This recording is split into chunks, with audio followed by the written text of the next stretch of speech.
Hi everyone. To all of you who are just tuning in, I'm James. I've been thinking a lot about talking, probably because I've been doing a lot of that right here. So talking like advice giving, mentoring, teaching, and I've come to the conclusion that teaching is a very dangerous profession.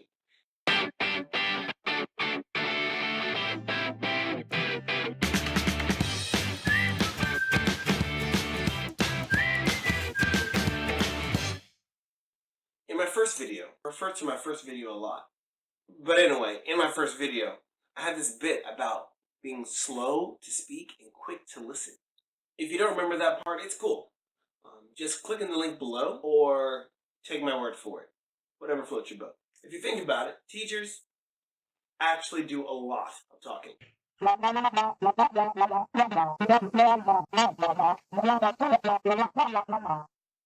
of in the job description. And that can be dangerous because we all say wrong things from time to time. And if we're wrong, well, that stinks. But if what we're teaching is wrong, well, that can have a lot more collateral damage. My point? Don't be too eager to become a teacher, especially in spiritual matters. Seriously, because you will be held accountable for what you pass on. Words are powerful, and none of us get it right all the time. If you could find a person whose speech was perfectly true all the time, then you'd be looking at a perfect person. Someone who could keep their whole life in check. The tongue may be a small part of the body, but it has so much power. It's like a bit in the horse's mouth.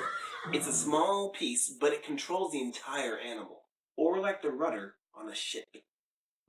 The ship might be big and the winds might be strong, but the course is set by that small piece of wood in the water. A mere word from our mouths can bring hope, despair, anger, joy, healing, destruction, doubt, or edification. I mean, come on. The old saying of sticks and stones may break my bones, but words will never hurt me is completely ridiculous. It only takes one spark to send a forest up into flames. It only takes one careless word to wreak havoc on the world around us. And guess what, friends? Satan would love nothing better than to plant thoughts in our minds that would cause words to come spewing out of our mouths, raining chaos and destruction on the world and people around us. And sadly, he succeeds far too often. We as a human race, we've figured out how to tame almost every type of animal. But no one has fully learned how to tame the tongue. And a lot of times we just let it run wild. And the result? We become duplicitous. Think about it. With our tongues, we praise God. And with the same tongues, we curse people who, by the way, are made in the image of God. So yeah, out of the same mouth comes blessing and cursing. People, this is wrong.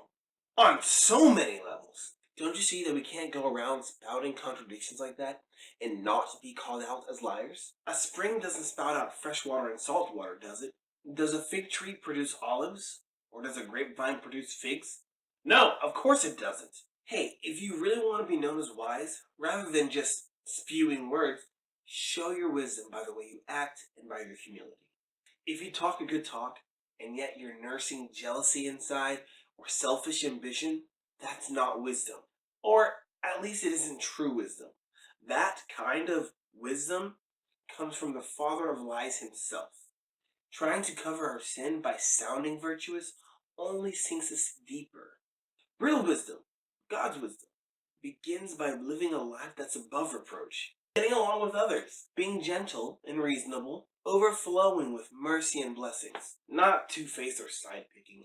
Trust me, if you make it a point to live in peace and at peace with others, then you'll be in right standing with God. And that, my friends, is the wisest place to be.